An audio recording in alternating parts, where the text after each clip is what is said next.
Hey guys, तो welcome to the part 2। आज सुबह हमने इस बारे में बात किया कि डेजर्टेशन को कैसे लिखना है, जिसमें मैंने आपसे बात किया था डेजर्टेशन के ओवरव्यू ऑफ द प्रोसेस में। ओवरव्यू ऑफ द प्रोसेस में आपको पूरा का पूरा स्टेप समझाया कि पहले क्या करना है, फिर क्या करना है, फिर क्या करना है। अब पार्ट 2 में हम डेजर्टेशन के हर एक पार्ट के बारे में बात करेंगे कि पहले हमें क्या लिखना है, फिर और उस पार्ट में क्या आएगा, फिर नेक्स्ट वाले पार्ट में क्या आएगा।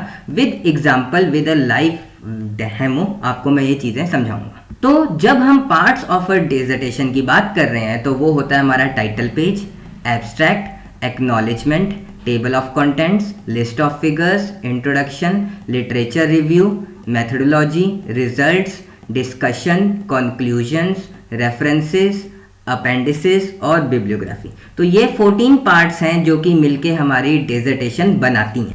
और वहीं पर सैंपल के लिए मेरे पास आपके लिए 2 डेजर्टेशंस हैं। एक डेजर्टेशन एमटेक वाली है और दूसरी डेजर्टेशन जो है वो पीएचडी वाली है।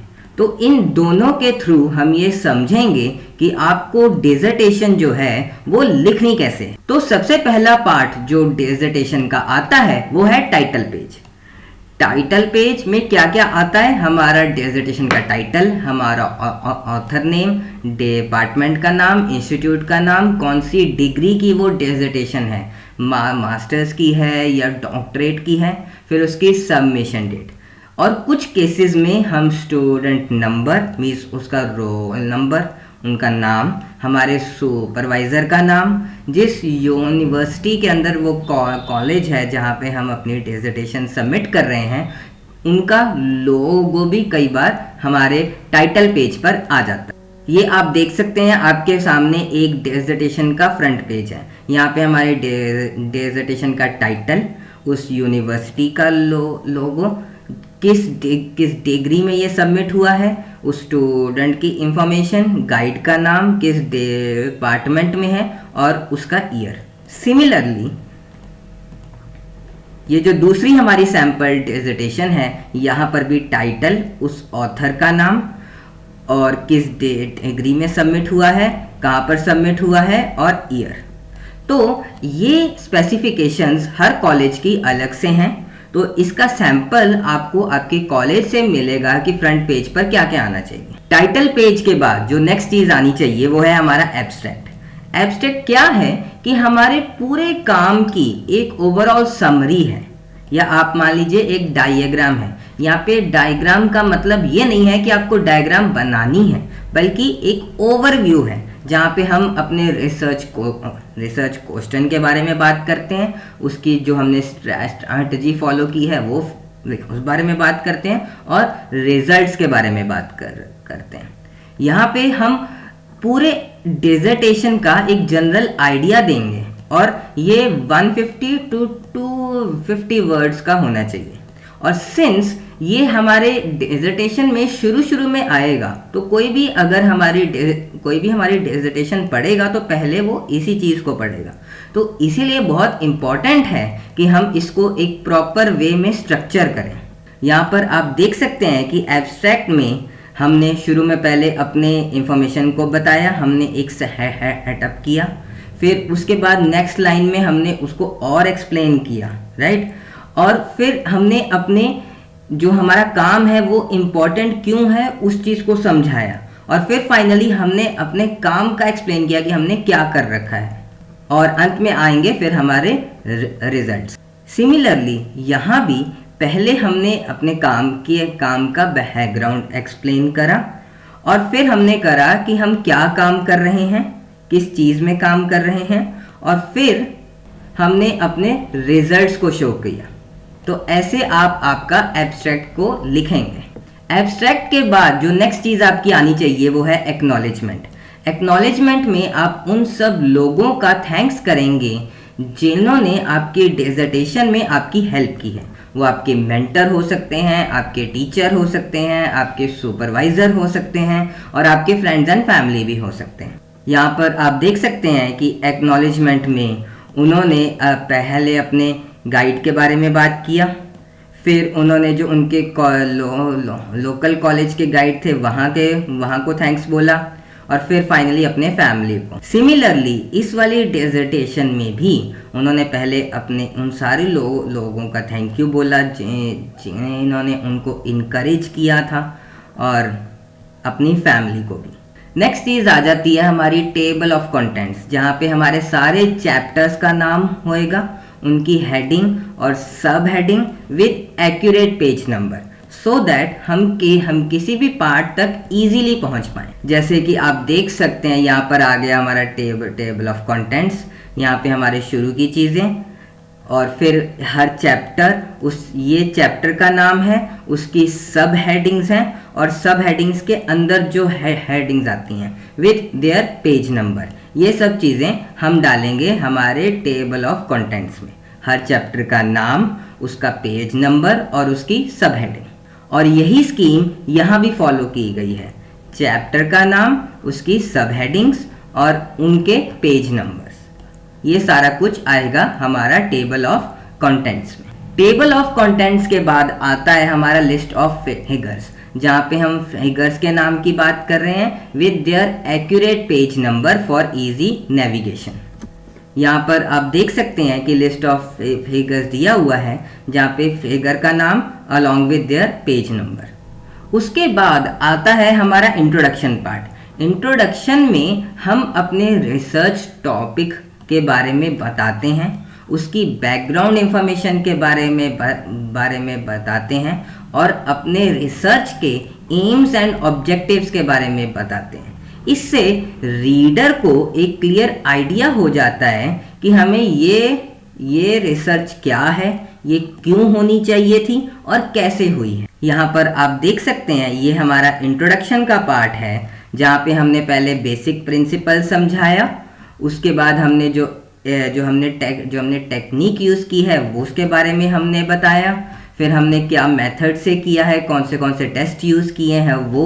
सिमिलरली यहाँ भी हमने अपने टॉपिक का एक बैकग्राउंड दिया, और जहाँ पर भी हमारी साइटेशंस आई हैं तो इंट्रोडक्शन पार्ट में हम अपनी साइटेशंस समझा सकते हैं और बता सकते हैं। यहाँ पर स्टेटमेंट ऑफ प्रॉब्लम आ गया, उसके बाद हमारा पर्पस ऑफ स्टडी आ गया, फिर हमारे रिसर्च क्वेश्चंस को हमने यहाँ पे स्टेट किया है, हमने अपना कॉन्सेप्चुअल फ्रेमवर्क यहाँ पर समझाया हुआ है। नेक्स्ट पार्ट आता है हमारा लिटरेचर रिव्यू, जहाँ पे हम जिसको लिखने के टाइम पे हमें प्रीवियस रिसर्च वर्क्स को पढ़ना चाहिए, और हमें उस काम पर हुआ जो भी एकेडमिक वर्क अभी तक उस टॉपिक पर हुआ है उसकी अंडरस्टैंडिंग लेनी चाहिए लिटरेचर रिव्यू को लिखने से पहले। अब लिटरेचर रिव्यू में हम एग्जिस्टिंग वर्क को समराइज करेंगे, उस लिटरेचर में अगर कोई गैप है तो हम उसके बारे में बताएंगे, उस गैप को या उस प्रॉब्लम को सॉल्व करने के लिए एक सॉल्यूशन को प्रपोज करेंगे, और फाइनली हम अपनी रिसर्च के बारे में बताएंगे। तो ये 4 पार्ट्स जो हैं वो मिलके हमारा लिटरेचर रिव्यू बनाता है। यहाँ पर आप देख सकते हैं ये है हमारा लिटरेचर रिव्यू का चैप्टर, जहाँ पे हमने पुरानी स्टडीज़ के बारे में एक एक चीज़ एक्सप्लेन कर रखी है।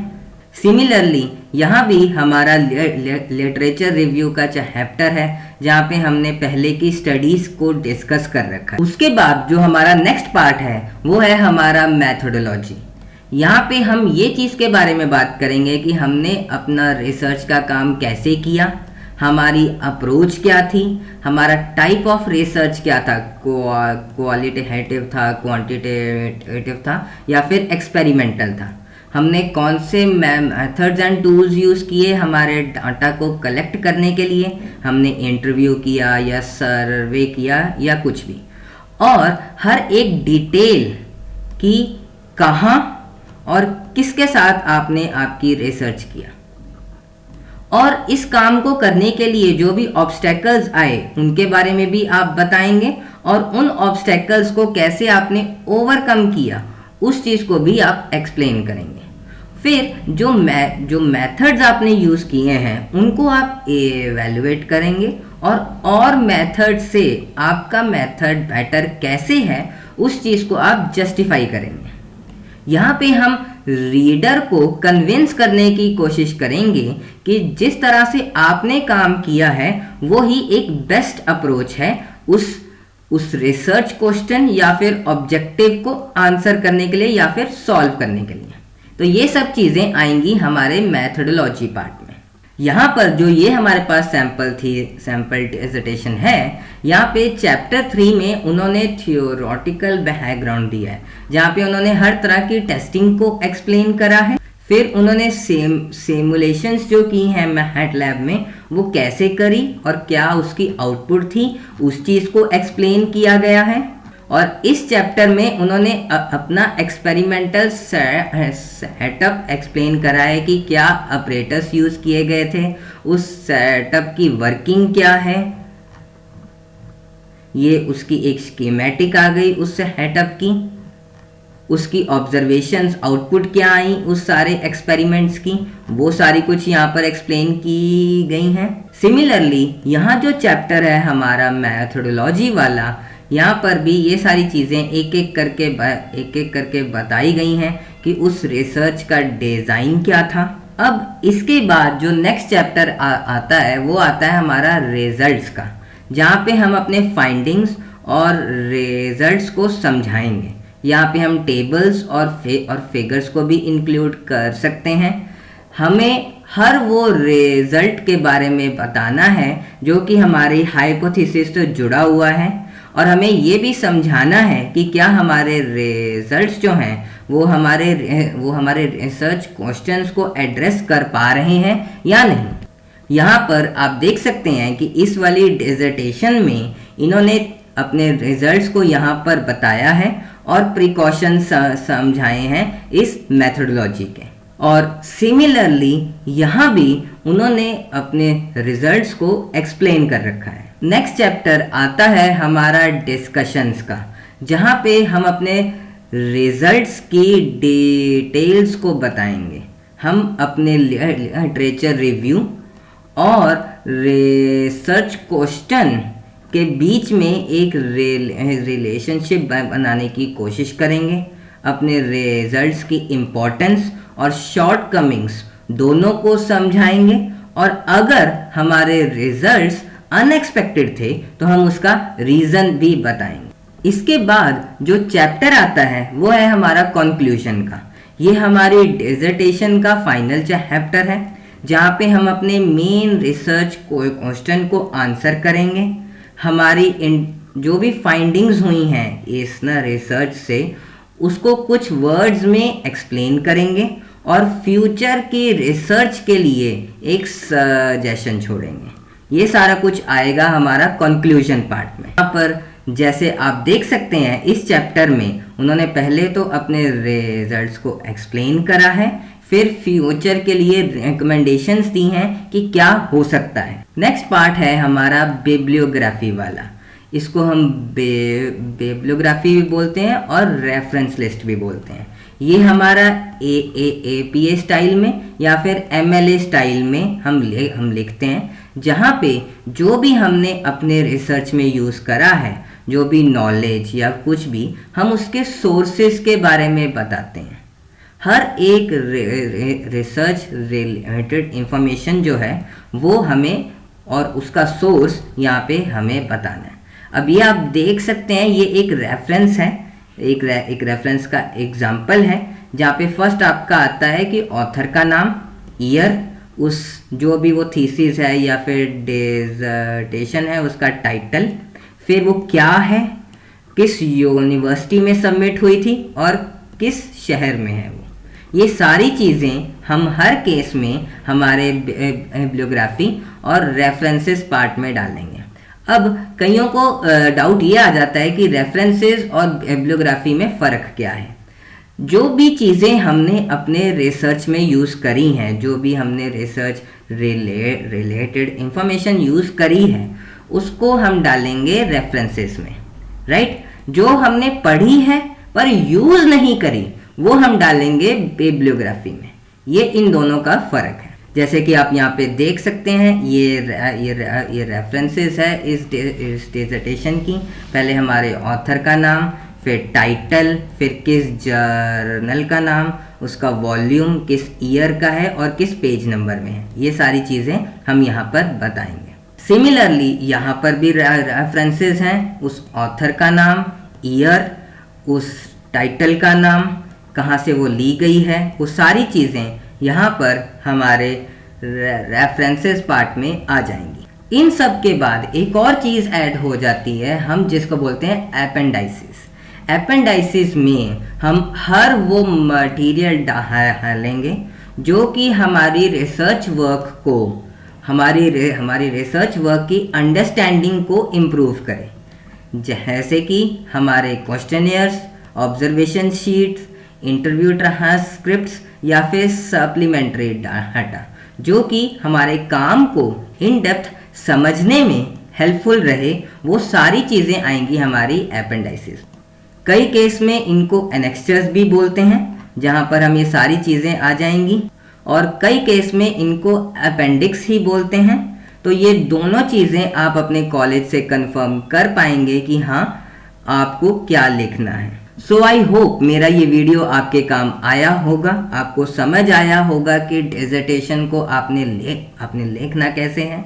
अगर तो मेरा ये वीडियो आपके काम आया है तो इसे लाइक, शेयर और कमेंट ज़रूर करें, और मेरे इस चैनल लर्निंग विद चंदन को सब्सक्राइब भी करें। Thank you.